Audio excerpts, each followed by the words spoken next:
এই এটা কি রান্ধস? কিছু ভালো লাগে না, মুখে ভালো লাগে না।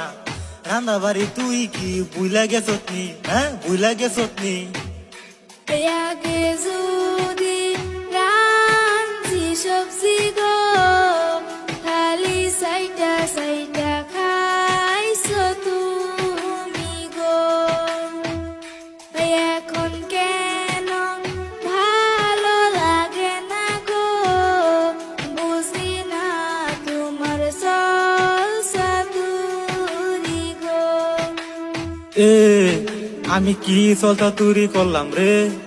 কথা কইলে খালি রাগ কইরা উড়স রে। এই যে বৌমা, এটা কি রান্ধো গো? রান্না বাড়ি কেমন জানি স্বাদ হয় না, ভালো করে মশলা পাতি দিতে পারো না? এত সুন্দর সবজি আনলাম, আলু টমাটো